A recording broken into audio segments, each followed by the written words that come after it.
great to hear how everybody's going. I wanted to share a message, well, of hope, but also a message of reality of what we're finding ourselves in. And just before I do that, I've got a couple of clips that I want to play. I think I might get my little helper to help me. He's been helping me now for over 40 years.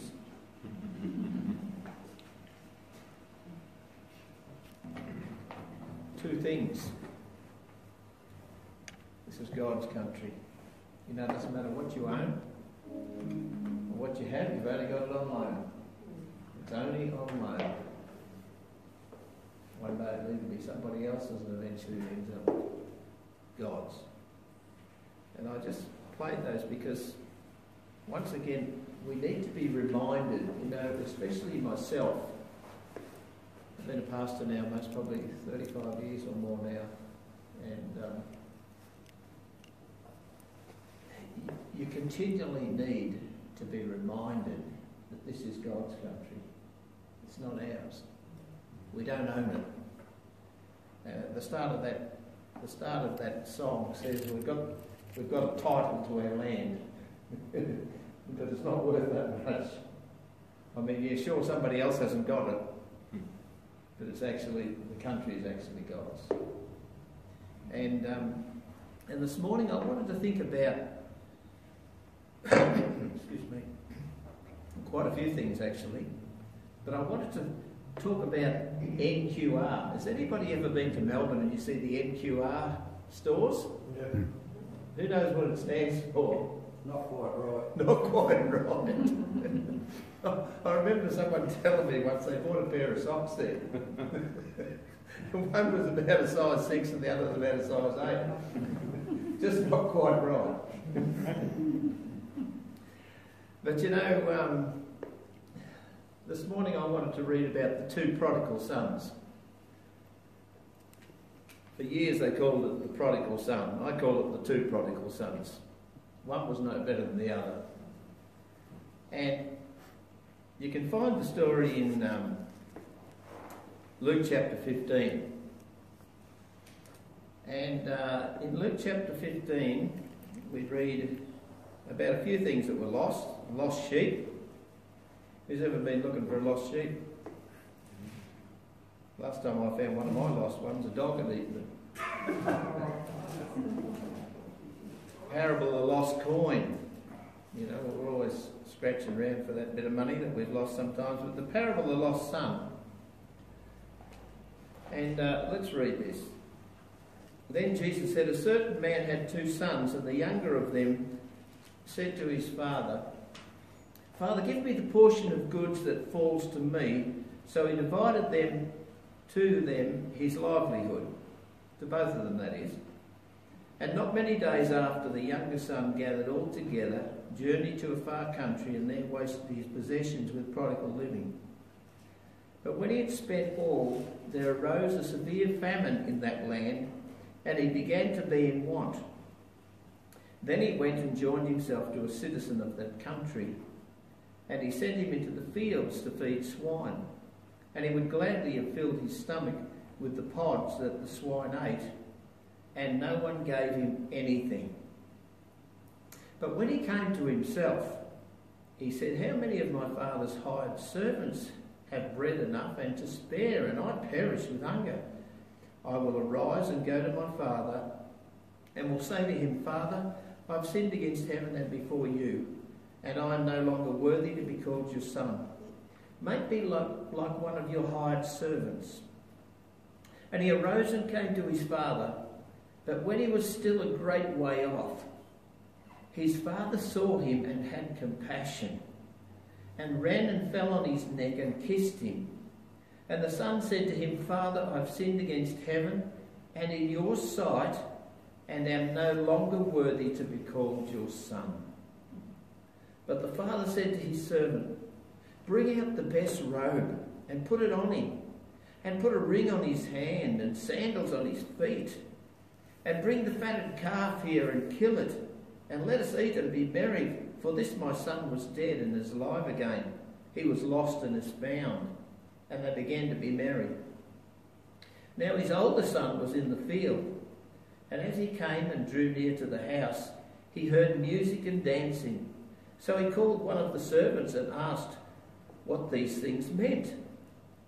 And he said to him, "Your brother has come, and because he has received him safe and sound, your father has killed the fatted calf." But he was angry and would not go in.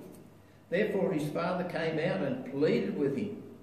So he answered and said to his father, "Lo, these many years I've been serving you.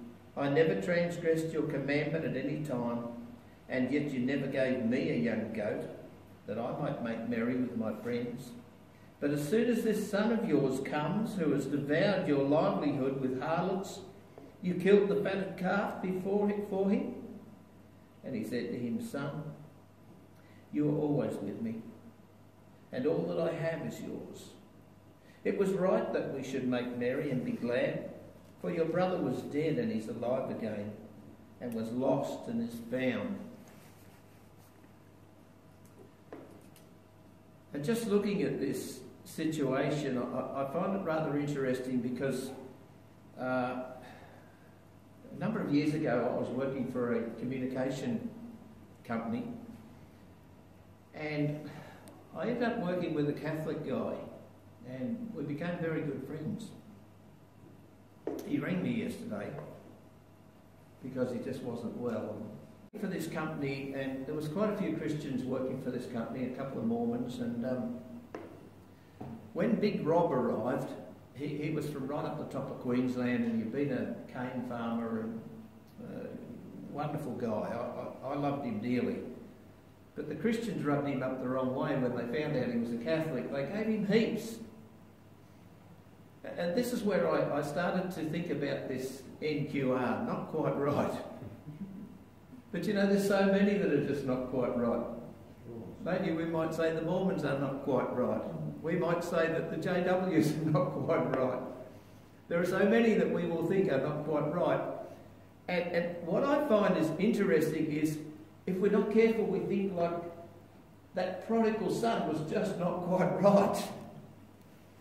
But you know, so was the older one, because he's so full of his own self-righteousness and everything that he never asked God for a party, or he never asked his dad for a party. He never asked for anything and thought he was doing fine.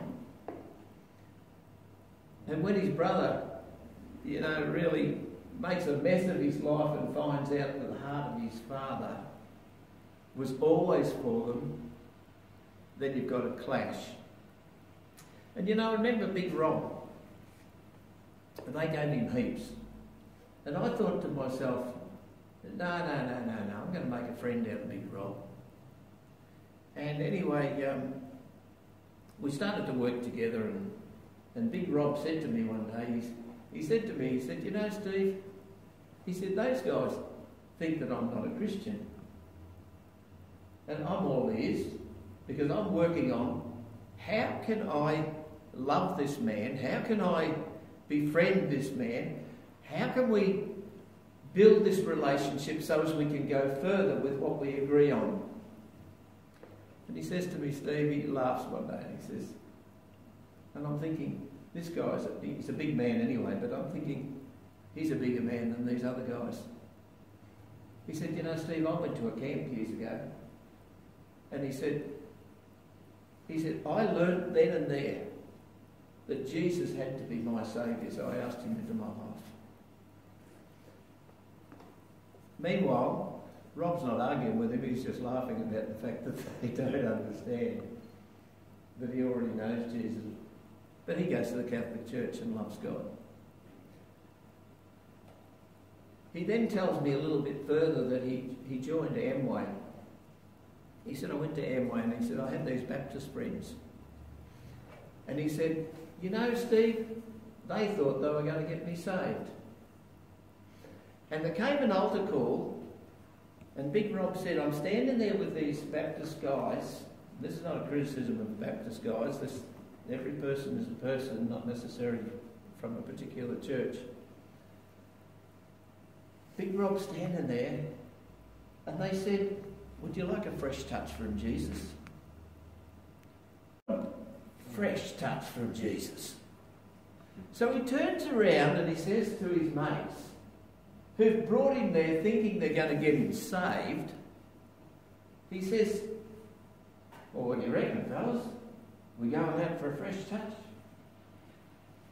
This is the thing that nearly cut him in half when they said to him, oh no, Rob, we got saved years ago. We got saved years ago.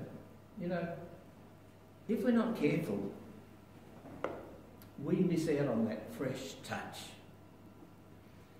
We think that we've made a decision once upon a time, we've been filled with the Holy Ghost, we've been baptised with water, but you know, he wants to continually be our friend with that fresh touch from God. You know, NQR, not quite right maybe. Maybe they figured he's not quite right.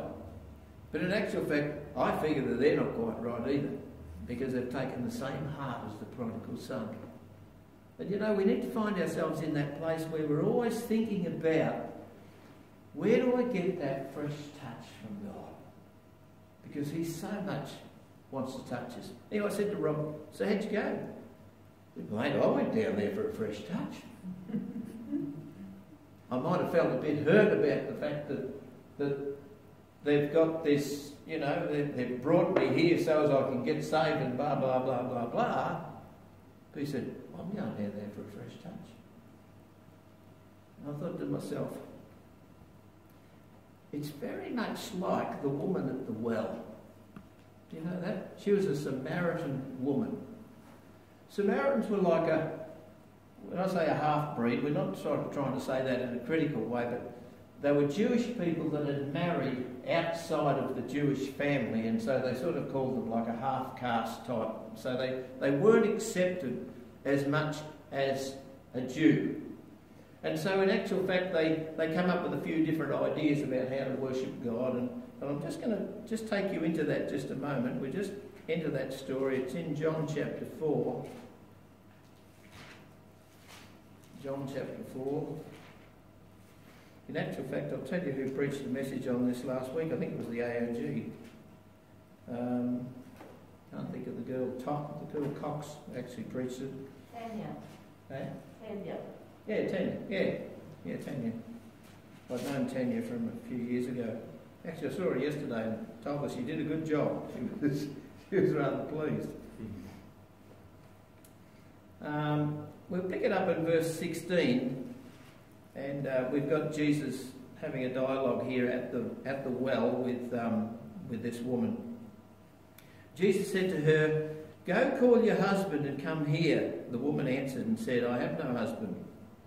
Jesus said to her, "You have well said, I have no husband, for you have had 5 husbands, and the one whom you now have is not your husband. In that you spoke truly." The woman said to him, "Sir, I perceive that you're a prophet. Our fathers worshipped on this mountain, and you Jews say that Jerusalem is the place where one ought to worship." Jesus said to her, "Woman, believe me, the hour is coming when you will neither on this mountain nor in Jerusalem worship the Father." And you know, sometimes we can have that same thought about people from different churches or different places, or